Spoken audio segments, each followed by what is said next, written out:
How do you choose a battery for your project? There are different options available. The easiest option is to buy a battery that is not rechargeable. You can use this battery and throw away. The same goes for the 9-volt battery, which is quite similar to this. When you're moving on to rechargeable batteries, you've got different options, of which two are most popular. The first is a lead acid battery, and each lead acid battery, each cell of a lead acid battery is basically 2 volts. There are 2 cells within each battery, so this is a 4-volt battery. Regarding the capacity of the battery that you can see here is a 1 ampere hour battery, which means it can provide 4 volts 1 ampere for 1 hour, or if it's a 0.5 amperes, it can provide for 2 hours. Same goes with both batteries. Okay, the next option would be to choose a lead acid lithium ion battery instead of a lead acid battery. This is a very popular lithium ion battery by the name 18650, and this is the holder for 18650. You can plug this directly into the supply. Since this lead acid battery is a 4-volt battery, this is a 3.7 volt battery.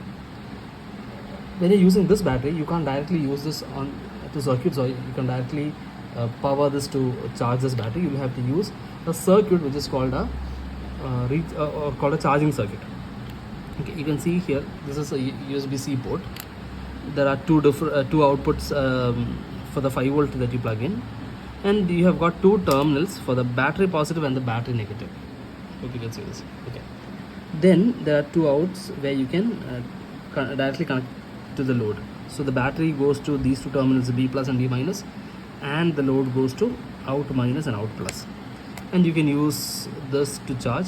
There are certain variations of this charge controller which doesn't have a output line. This has a current limiting, and this prevents battery from over discharging. So which battery to choose? This is much cheaper compared to this, but this has a better power to weight ratio. So when you're using it for applications that are weight specific, you can go for this battery. This has a longer life compared to this battery, and it all depends on how you charge, discharge, and how you store and all those. But one very key important point to note is that this is not a very safe battery in terms of the materials used. It's a lithium battery. Lithium is not safe in one sense. As long as it's enclosed, it's safe, but if it leaks out, it's toxic. And if this battery gets damaged, it's possible to catch a fire. So when you're using it for applications like this, where you make toys or robots to train kids, it's always better to go for a lead acid battery, which is relatively cheaper than this. But there's a slight risk of acid with sulfuric acid leaking out. But all that being said, lithium is much more riskier than lead acid batteries.